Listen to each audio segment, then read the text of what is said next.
إن الحمد لله نحمده ونستعينه ونستغفره ونعوذ بالله من شرور أنفسنا ومن سيئات أعمالنا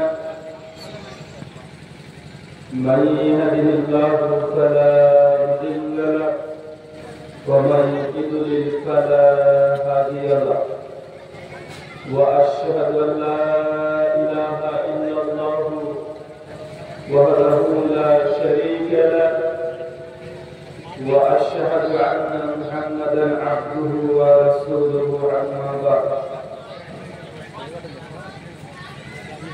فإن خير الحديث كتاب الله وخير الهدي هدي محمد صلى الله عليه وسلم وشر الأمور محدثاتها وكل محدثة بدعة وكل بدعة ضلالة وكل ضلالة في النار.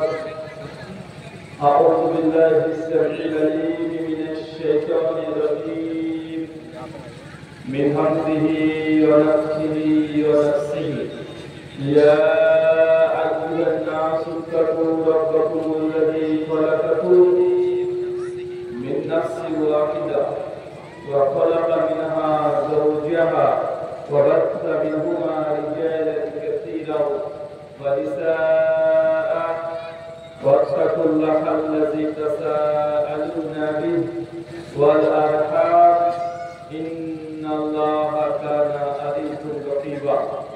يا أيها الذين آمنوا اتقوا الله وقولوا قولا سديدا يصلح لكم أعمالكم ويغفر لكم ذنوبكم ومن يطع الله ورسوله فقد فاز فوزا عظيما.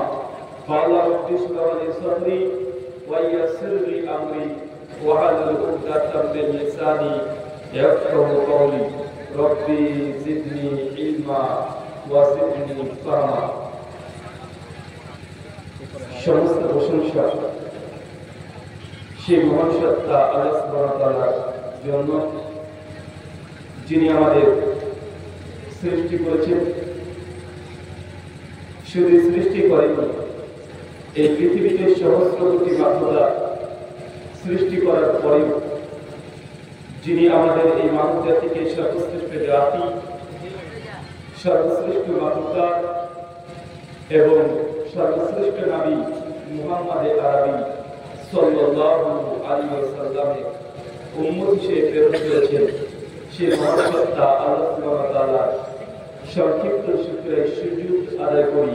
তার নিজের শেখানো ভাষা দিয়ে সকলে এক বাক্যে পড়ি আলহামদুলিল্লাহ।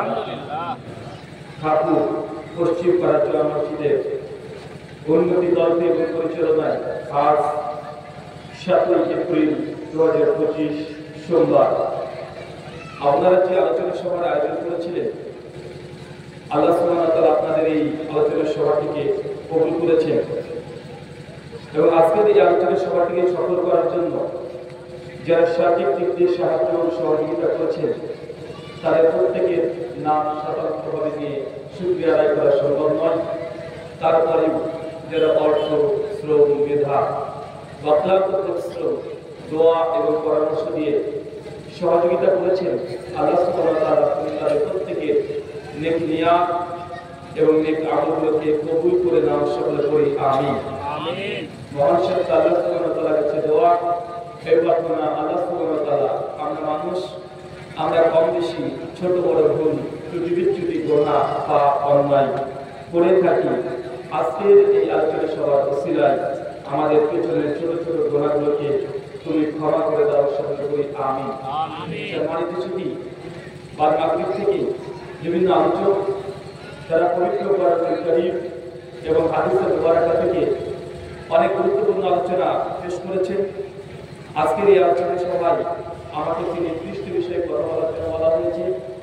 আজকের যে বিষয়ে গুরুত্বপূর্ণ আলোচনা হবে, আলোচ্য বিষয় যুব সমাজের অধঃপতনের কারণ এবং এ থেকে উত্তরণের উপায়। আলোচ্য বিষয় থেকে বোঝা যাচ্ছে যে আজকে আমরা কথা বলব যুব সমাজ, তরুণ সমাজ, তারুণ্যতাকে নিয়ে।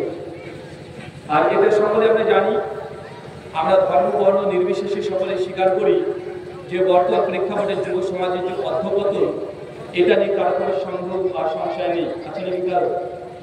তাই ইসলাম যুব সমাজকে যে দিক নির্দেশনা দিয়েছে এটা হচ্ছে অদ্বিতীয় দিক নির্দেশনা।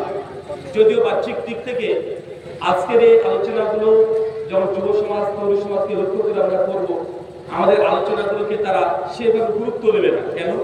কারণ বয়সের একটা ঝড়, এই স্রোতের মধ্যে সামনে যা থাকবে সবগুলোকে ভাসিয়ে নিয়ে চলে যাবে। একজন বাবা তার সন্তানকে বারবার নসিহা করে যে বাবা এটা করো না, এটা করলে কিন্তু এই সমস্যা, এটা করলে কিন্তু ভবিষ্যৎ তোমার অন্ধকার। ছোট থেকে মা শিক্ষা দেয়, বাবা শিক্ষা দেয়, পড়াশোনার জন্য তাগিদ দেয় যে বাবা পড়াশোনা করে, যে গাড়ি ঘোড়া চড়ে সে।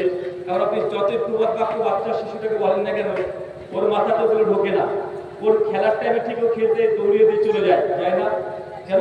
মানুষের এই বয়সটাকে কন্ট্রোল করা খুব কঠিন টাফ বিষয়।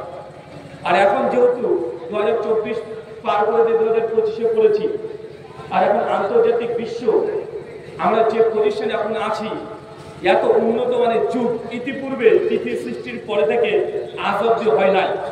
গোটা বিশ্বকে আপনি এখন হাতে মুঠে দেখতে পান। আজকে 20 বছর আগেকার মানুষের এক কল্পনার অতীত ছিল। মানুষ কল্পনা করতে পারতো না যে মানুষ একদিন এই পরিস্থিতিতে আসবে। বেশি দিন নয়, মাত্র 20 বছর আগে কেউ কখনো কল্পনা করতে পেরেছে যে কোথায় আপনার ছেলে থাকবে সৌদি